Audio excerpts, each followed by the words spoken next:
Engage, enlighten, empower. Hello and welcome to this edition of Create More Business Live. I am your host, Roderick Ferrier. A little bit about us as we jump into today's show. Here at Create More Business Now, what we do is help you network with new prospects faster and with greater accuracy. We have some powerful marketing automation systems that our clients use to communicate with their company's social media accounts like LinkedIn, Facebook, and Twitter. And what we do is automatically close the gap between connection and client, adding value, shortening the sales cycle, and giving you more time to communicate with hot prospects right now. Today's special guest is Steve Smith. Steve is the founder of Growth Source Coaching, and he brings over 30 years of professional, energetic business experience to every client relationship. Steve has mentored and coached hundreds of management, marketing, and sales executives to breakthrough levels of success. And at General Mills, Steve demonstrated an ability to develop, motivate, and lead experienced sales teams and became one of the youngest people to enter a management role at the young age of 27. His sales and marketing abilities brought him to Lysol Chemical, where he was instrumental in developing the first national trade marketing division, which had far-reaching benefits on new product launches and promotional spending strategies. Steve is a graduate of Frostburg State University in Frostburg, Maryland, with a degree in business management and concentrations in accounting and sociology. And as an experienced business and executive coach, Steve now applies his knowledge in goal setting, problem solving, systems building, sales, marketing strategies, decision making, communication, and leadership development to business owners who want greater levels of professional success and personal satisfaction.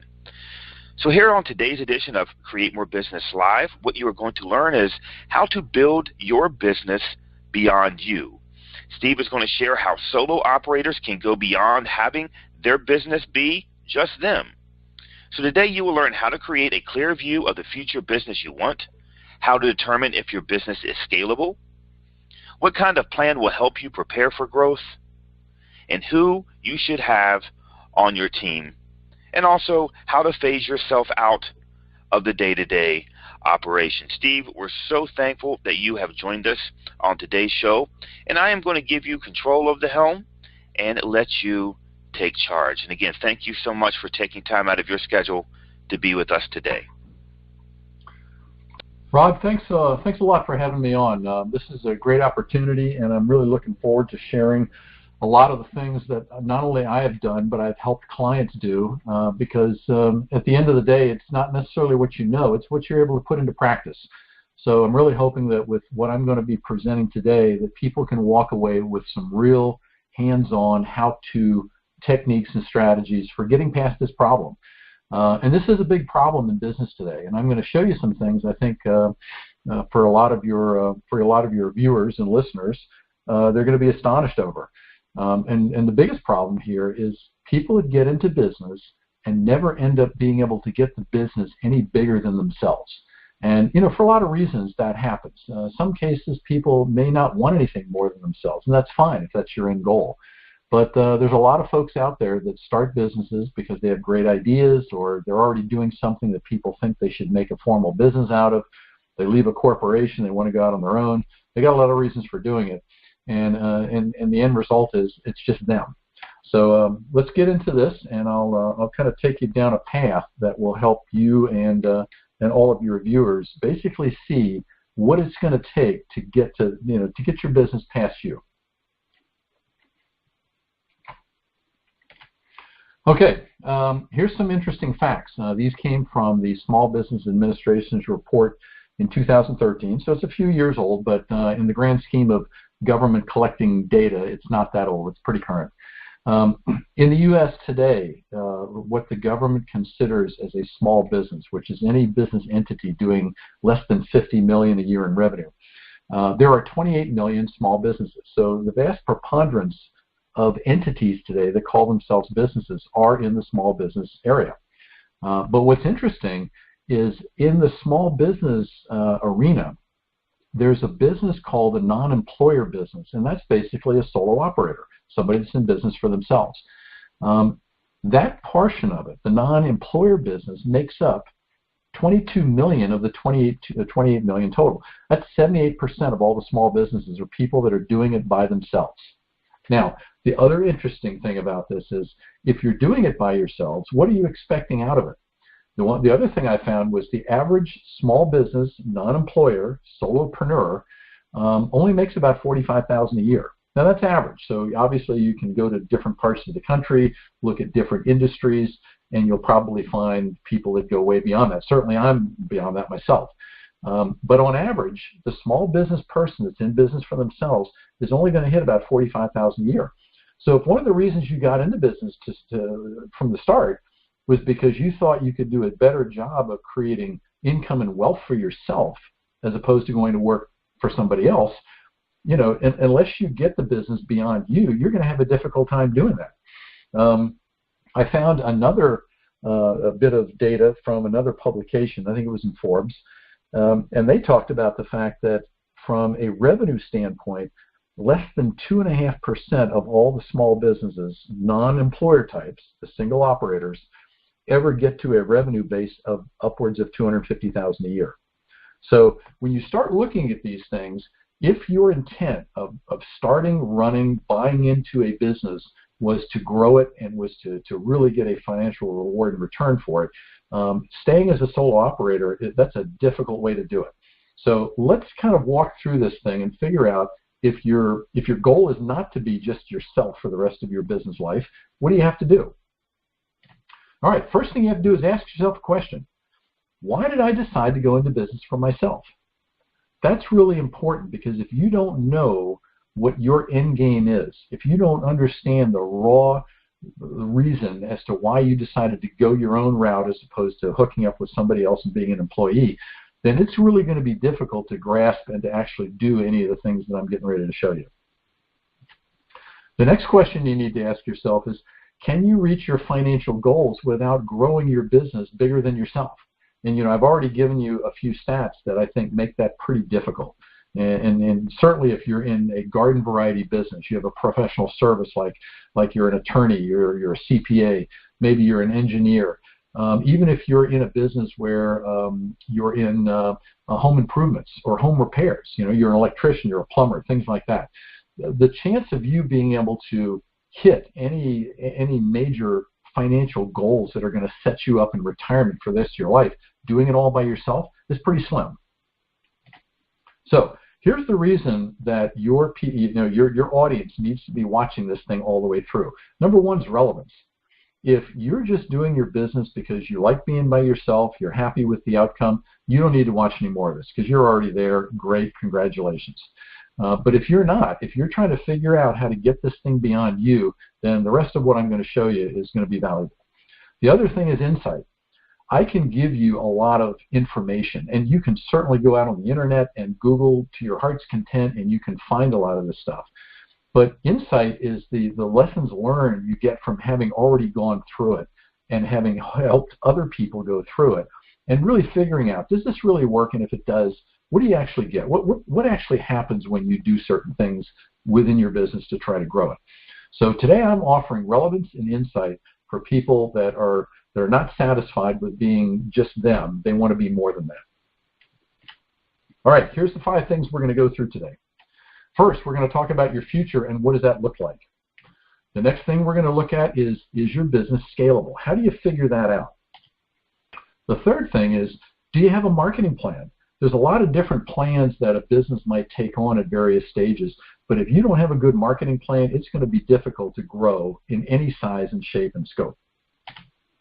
The fourth thing is, who do you need on your team? There's a lot of techniques you can do early on in advance of ever hiring anybody to prepare yourself for getting the right people at the right time so you don't have any costly missteps, because hiring the wrong people is a really costly misstep. And the fifth thing is, how do you phase yourself out of the day-to-day? One of the things I find with a lot of business owners I work with is when they started, they wanted to be in command of their own destiny.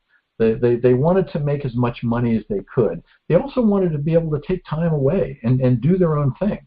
And so, a couple of years into it, what they find out is they're working around the clock. They've always got things that are pulling them into areas of the business that they may not be familiar with.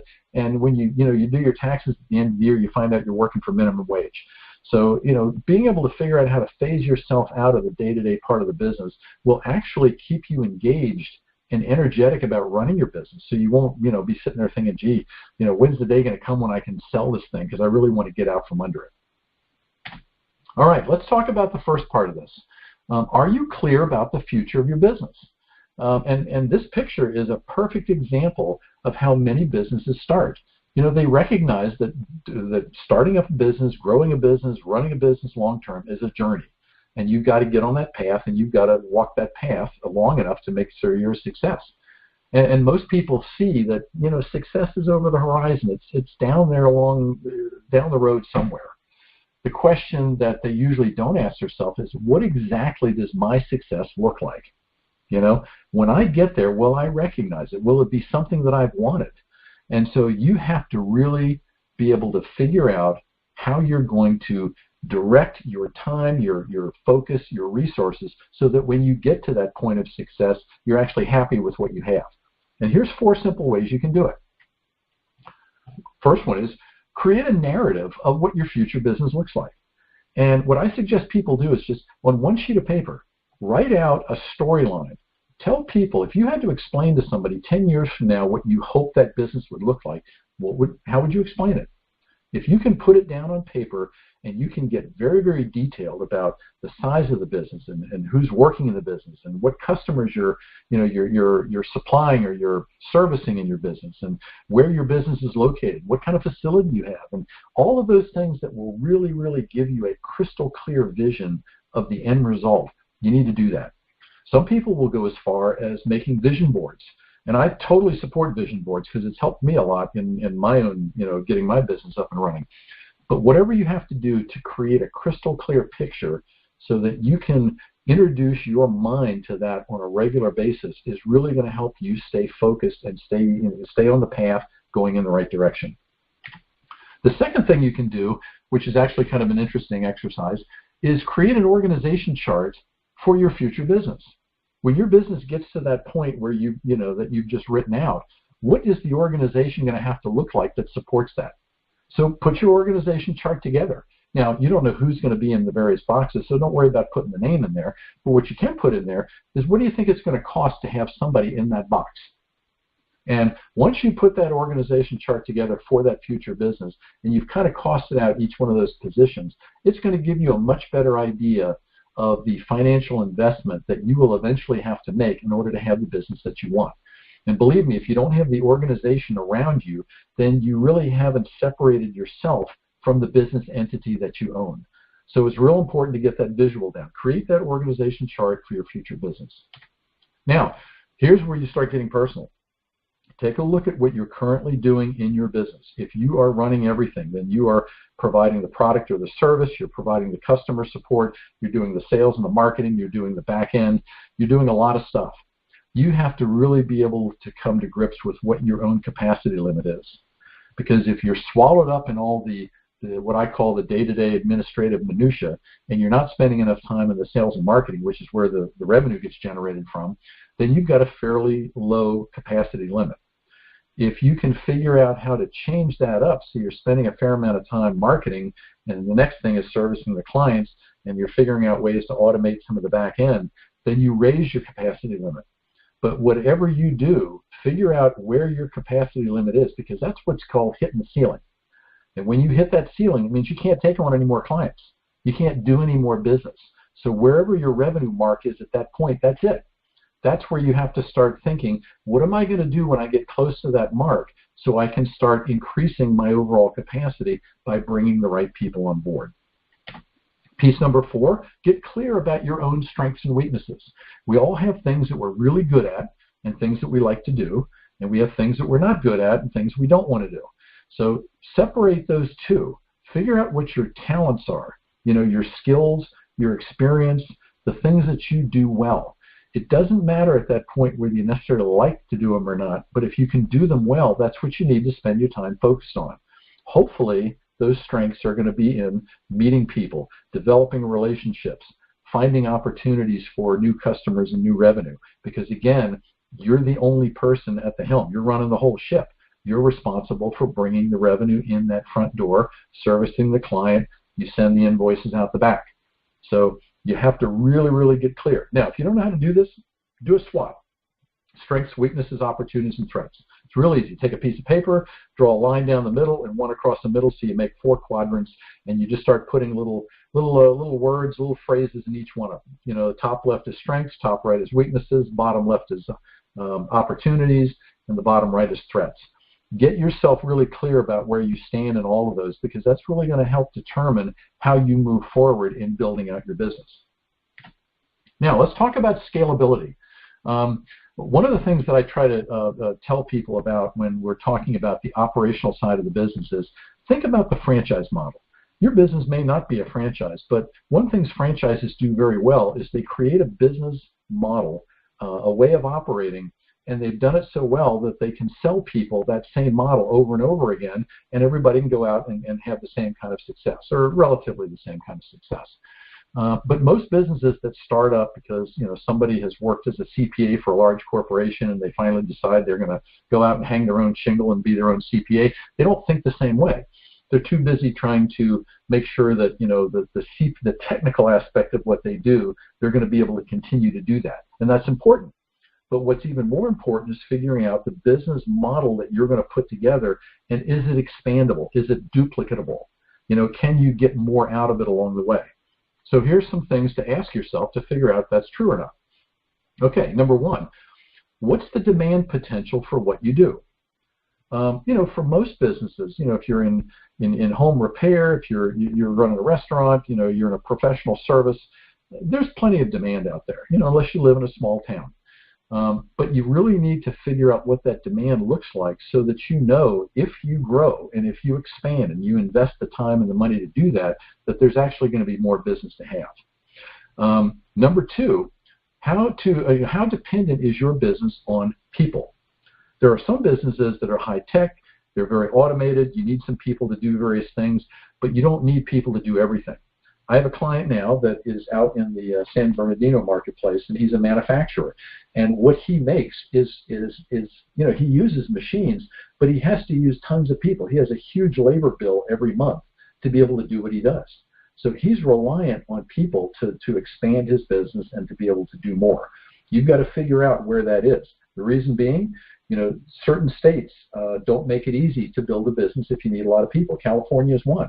The cost of hiring people and the regulations and everything surrounding that make it sometimes prohibitive. That's some of the reason why people in this state choose not to get too big and get too many people, because it's too difficult to manage at that point. Number three, how much outsourcing can be done? Are there certain parts of your business that you can outsource to someone else so that they can handle it for you and you're not having to do it yourself? Go back to the org chart that I talked about initially and start checking off the boxes that initially you can outsource. You might want to start by getting a bookkeeper or an accountant, a CPA to do your taxes at the end of the year. Once your business gets of a certain size and scope, it may be necessary to bring those functions in-house and just hire a controller to do everything. But right off the bat, you may not have enough business. You may not have enough size to get that done. So figure out how much stuff you can outsource so you can get the benefit of those vital functions working for your business, where you're not necessarily having to pay a person, full-time to do it. Now, number four, can all or part of your business be automated? Technology today is one of the biggest benefits of being able to grow a business. But sadly, way too many business owners don't take full advantage of using the right kind of technology to do things. One of the things I tell people all the time is figure out what your communication system looks like and automate that as much as possible. Use Google. Google has an entire suite of business services that are free or almost free that you can use to automate all of your email. You can automate your phone systems. You can have conference calls. You can keep calendars and projects going. You can do a lot of this automation, which takes a lot of that manual handing off from one person to the other, takes it out of your purview. So figure out for your business how much can be automated. Number 5, and this is a really important one for scale. Everybody has a delivered cost. Whether you're selling a product or offering a service, there is a cost for doing that. And if you do more of that and your costs don't necessarily go down, that's a problem. That's something you have to really get into and look at. Because the whole idea of scale is that you get economies from that. That as you build more, everything becomes a little cheaper. You can deliver it faster, on time. You can meet customer requirements, but you can also do it cheaper. If you find that you can't as your business gets bigger, you really have to question whether you want to build a bigger business. The last one here is, can you remove yourself and have the business continue running? All right. I work with a lot of folks that are either solo operators or in partnerships, and right off the bat, their thought is, if I left to take 2 weeks vacation, nothing would happen. The revenue would stop, the business would stop, it wouldn't happen. That's where you've got to really take a look at how you're running the business, because at some point you will have to jump off. You're going to want to jump off and get other people in there that can run it for you. And if you know right off the bat that whatever you're doing will never allow you to do that, then you're never going to be able to get it beyond yourself. Okay, let's look at number 3, because this is where the revenue, the drive for revenue really takes place. This is your marketing plan. If you don't have a marketing plan and nothing else in this presentation is really pertinent to you, go to school on this, because this will help any business, regardless if you're a solo operator or if you've got a team of 20 or 30 people working for you. Ask yourself these questions. If I'm in an industry where there's a lot of competition, okay, do I have a difference? Is there something that I do that makes me a different choice than all the other people that I'm competing with? And I'll give you a hint right off the bat. It's not about the product, and it's not about the service. The difference comes in how you convey those, how you interact in the marketplace, how you take care of clients. The other things that you do, the things that you believe in as a business entity that will make you fundamentally different. But if you can't answer that, don't spend a dime on marketing, because most people that I work with marketing, that's where they start. They want to know, what is the discernible difference that we can promote? If you don't have that, you need to figure that out before you waste any more money trying to market the business. Number 2, revenue channels. Revenue channels are simply, where do I go to get my business? Okay, if you're running a fast food restaurant, okay, you know what your channel is. It might be a certain demographic, a certain age of person, and you have a particular menu that you offer, and that's how you make your money. Now, you could be, I've got a client overseas that has a shipping business. Well, he ships yachts, so that's a revenue channel for him. He also provides marine storage, which again is in the same industry, but it's a different revenue channel. People will need that for a different reason. And then he actually sells smaller boats, day boats, speed boats, things of that nature. Again, a different channel within the same industry. So he's got 3 very well-defined revenue channels. Look at your business. How many different definable ways can you create revenue and sustain revenue coming to you on a regular basis? Figure those channels out, because when you start marketing, you need to market the channels where you're making money in. Don't market things that you haven't figured out yet, because you just waste money doing it. Number 3 is your marketing strategy. Have you figured out how best to connect with the client you're trying to do business with? That's really all it boils down to. You have a unique set of products or services and a point of difference. There's a client base out there that's looking for that, but maybe they don't know you. How do you connect? That's where marketing strategy comes in. Now, there's some very common marketing strategies, like every business today ought to have a website. If you don't have a website, you're really behind, because some people may be interested in what you do, but they may not be ready to have a direct conversation with you. They want to go and check you out, so they're going to go look for your website. If you don't have a website, they're not going to be able to find you. Getting notice on the internet, on Google search, that's another fairly common marketing strategy. But then depending on the kind of business you have, there may be other strategies that will work for you and may not work for you. So here's a good example. If you've got a law firm and you do a very particular type of legal work, let's say you help people develop patents or protect intellectual property, okay? One marketing strategy for you that may work really well is networking. Getting in contact, making relationships with the right people that can lead you to businesses that need that service. Facebook as a social media marketing strategy might be totally worthless. And if you know that to be the case, spend your time on the strategies that connect you with the people you want to get in touch with, and don't waste your time with other stuff. That leads into the sales process. There's a lot of people I run into that don't want to sell. They say, I'm not a salesperson, I don't like selling, I don't want to be perceived as a salesperson. Well, here's the reality. Anytime you have a direct connection with someone, face-to-face, phone-to-phone, email to email, text to text, and that leads to the exchange of products and services versus money, you've engaged in sales. So whether you call yourself a salesperson or not, sales is a big component of how you drive your revenue. So you need to get comfortable with that, and you need to figure out the logical extension for you getting involved to close the deal after the marketing strategy has done its work.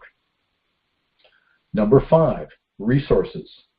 Most people want to do marketing, but they don't want to put the resources towards it. So you have to really look at your overall operating budget and basically commit a certain amount of money to keeping your marketing going. Marketing works well when it's done consistently and it's done over time. And if you start it and stop it, whenever you have money here and there, you're not going to get the end game out of it that you need.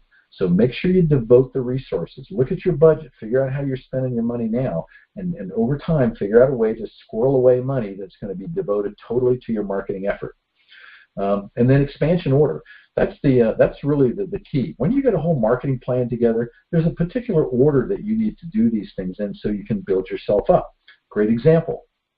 I have a coaching business now. I started this thing 5 years ago. I had to be really frugal with where I spent my time and my marketing, and I did a lot of things, in social media free. But now I've gotten to the point where I can spend for print, and I can do radio programs, and I can do other things that have much greater reach. But that's only because I didn't blow all of my marketing and put myself in massive debt early on when there really wasn't any reason to do that. So make sure that you have an order for how you're doing so that it's commensurate with the growth of your business and the expansion you're trying to achieve. Let's go to number 4. Who do you want on your team? One of the biggest things that I find business owners today struggle with is hiring. In fact, the inability to hire the right people for the right jobs is the number one deterrent to expanding a business. Why? Because the mere expansion beyond yourself means somebody else is going to have to be there to pick up part of your business and do things for you. So when you're trying to look for people for your team, okay, people you want to be in your business, operate on a couple of principles. I'm going to go through here real quick. The nice thing about this is you can do all this now before you're ever intent on hiring your first person. But a lot of hiring is getting your mindset right about who you're looking for and what you want. So 3 basic rules to follow when you're hiring people. Look for people that get it. They understand the value that you bring to the business and the industry or the community you're trying to serve. They understand what you're all about and what you're trying to accomplish. They buy into that. Next is, do they want it? Do they want to do the work that you're trying to fill the position for? Or are they really just looking for a paycheck? And there's a lot of that out there, unfortunately. The last thing is, are they capable of doing it? Do they demonstrate enough between their resume and their experience, your conversations with them in the interview process, and the references that you check out? Do they demonstrate enough capability that once they get in and they go through your orientation and your training, that they can live up to your full potential? Okay? Those are the people you need to be looking for. Those are the people that will serve you long term. Now, here's a couple of tips on how to do this really well. Think of yourself as a talent scout. Most major sports teams have people on their roster that do nothing but go out and look for talent 24/7. And you obviously can't do that, but you can develop a talent scout mindset. And that's exactly what you need to be able to find that right person. Because unfortunately, the person you're looking for that would be the best fit for your company as you're expanding and bringing on people to fill those positions that you put on your future org chart, most of those people are probably not out looking for jobs. They're probably working for somebody else. So you need to be able to be on the lookout for these kind of people so you know well in advance what you need to do in order to talk to somebody, to figure out whether they're interested in making a change, whether they're looking for a new direction. But it's all based on knowing what to look for. So knowing exactly what you're looking for is number one. You take your org chart. Find out what first 2 or 3 people you would consider hiring. Write a one-page job description. Get very, very detailed, because you never know. You could be sitting with somebody at lunch one day and talking about, gee, I'm looking for this salesperson, and they might say, well, I've actually been looking for an opportunity. What do you want? Well, you've got to be able to tell them very quickly, clearly, and succinctly what you have to offer, because that may be your perfect hire, right? Sitting right next to you at lunch. Number 2, start looking for the talent before you need it. You know, if you're doing networking, if you're going to trade association meetings, if you're just out there mingling with colleagues and other things like that, just get used to looking for talent. If you do, it's far easier to spot it when you need it. Number 3, fit and skill set are more important than experience. Fit means this person would work perfectly within our company because they have the right mindset, they have the right attitude, they have the right work ethic, you know, they bring the right skill sets. They're going to be a great fit for how we do what we do. That's worth far more long-term than getting somebody with a ton of experience that may not have the right mindset, may not gel well with you or anybody else that you have in your business. You have to determine first off whether you're going to go part-time, independent contractor, or full-time. Most of the time, if you're by yourself, the very first couple of people you hire and bring on are going to be part-time. I did that myself. My first 2 hires, you know, was my bookkeeper and my part-time marketing person, both part-time, you know, but that was okay, because that's what they wanted, that's what I needed, that's what I could afford at the time, so it made great sense. You may have to go that route until you develop enough revenue and enough client base to where you can project forward that if you keep going in this direction, you'll be able to hire your first full-time person in 6 months. But that's the whole part about feathering it up, making sure you don't overcommit too early and get yourself in a cash crunch financial bind. Number 5, is the person you're hiring going to produce revenue or provide support? Both are important, but my default is always that you go for the revenue producer before you go for the support, because the revenue is what pays for everything else in the business. And when you bring people on, the first thing most business owners get really wrapped around the axle about is, how am I going to pay for this? So that's what you need to do. Look for the revenue before you look for the support. And then the last one is select people who can grow with you. Don't just hire for the position. Take a look if they have opportunities to grow over time and take on greater roles. That keeps you from having to go out and hire somebody, you know, a second time later on. Finally, let's look at phasing yourself out of your business. Again, most business owners ultimately want more time away. They don't want to have to send in a request to take their 2 weeks off to somebody else in the company. They want to be able to take it off when they want. They want to engage in hobbies or go on vacations or go to business conferences, you know, learn some things. But all that requires you feeling good about taking that time away from the business. So here are some things to look for. Okay, the first thing, as you're growing your business, you're getting more scale, you're seeing the need to have others come in and help you, the first thing you've got to do is be willing to let go. I've worked with a lot of really well-meaning, committed business owners that simply could not let anything out of their own grasp. And if you're like that, it's going to be real difficult to expand, because you're always going to be wanting to hold on to everything all the time. So learn how to let go. Learn to delegate effectively. Learn how to have conversations with people to gain agreement and to set up timelines for them to check in with you, so that when you let a project go to someone else, you're not standing over and watching every move that they make to make sure they do it right. Focus on planning and goal setting as a means of holding other people accountable. If you ask somebody to do something to produce a certain result as part of what they do in the business, and you haven't planned on the kind of goals you want them to go for and achieve, it's going to be real hard to hold them accountable. But accountability is a huge deficit in most businesses, and it's only because the business owner hasn't positioned themselves correctly with the employee or the independent contractor, so they know what to expect, and they also have a system of kind of monitoring along the way to make sure that person delivers. Be very protective of your time. As your business gets more complicated, in more demand, you start getting more clients, you're going to find time's a premium. And you really got to be able to look at your calendar and start systematically cutting out things that are just low priority, low budget.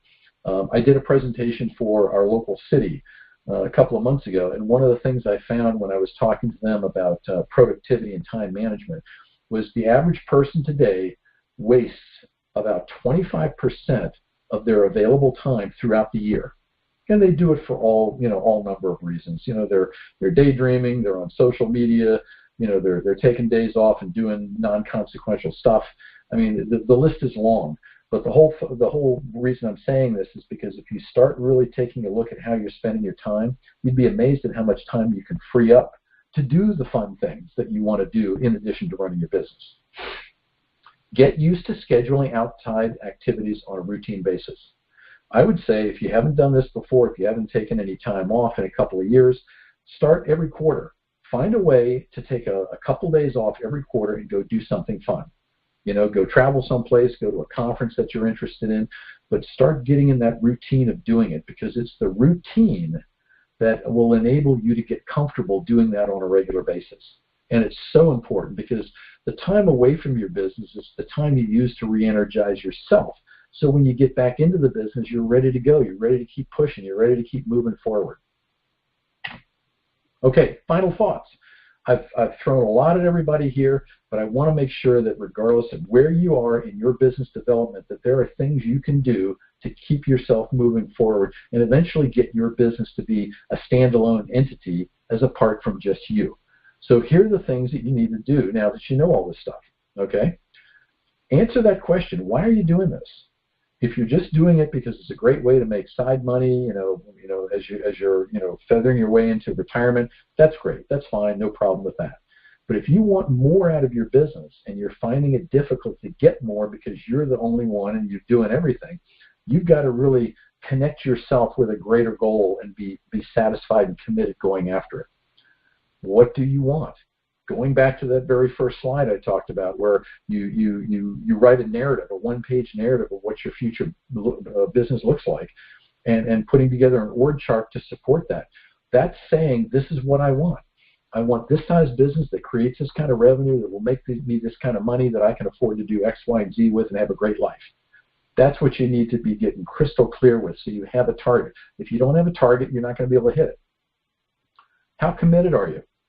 You got to really sit down and think about that. I mean, the journey, it is a journey. It's years, it's decades. The people that are really into this find themselves getting into retirement, and they continue to work, not because they need the money. They love what they do. You've got to get in touch with your own commitment level to figure out how much you love what you do. Now a lot of people talk about passion. Passion's great, but passion's emotionally based. Figure out if what you do is actually your calling in life. It's what you were meant. It was your higher purpose. If you can come to that level of commitment, you're going to have no problem staying the path. And then lastly, what are you going to do with this info? Here's a startling statistic I found over the years that I've done training and development. 90% of the people that hear or see the things that I talk about, or things that other people talk about, never actually do anything with them. Great information, loved it, really feel good about it, but Monday morning comes and I'm back into my normal routine. So you've really got to sit down and decide, what are you going to do with this information that will actually help you start moving that business forward? Now, it all boils down to a strategy. Everything you do in your business is a strategy. It's a series of steps that lead you to a predictable end result. If you need help with your strategy, don't sit around and wait for it just to show up to your front door. Give me a call. There's my office number, 949-951-9163. I talk with people every single day, colleagues, friends, and I will spend 15, 20 minutes with you helping you figure out how to use some element of this presentation to get your business moving in the right direction so you can eventually have a business that's bigger than you.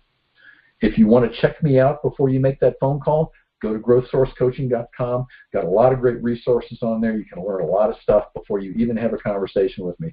But if you're really stuck on taking action and you want help getting your feet on the path, going in the right direction, make the call, because it will definitely be worth your time. I'm thankful to be on here, Rod. This was a great 30-some minutes, so I really appreciate you devoting your service to doing that, and I appreciate it. Thanks a million. Hey, the pleasure is all mine, is all ours. That was very insightful, very informative, very helpful to me, and I appreciate you taking time out of your busy schedule to share this information. And guys, you have the website for Steve, and you can also find information about him and his bio and links to his website at createmorebusinessnow.com. As always, we are live every Tuesday and Thursday at 12 p.m. Eastern, and look forward to seeing you next week. Engage, enlighten, empower.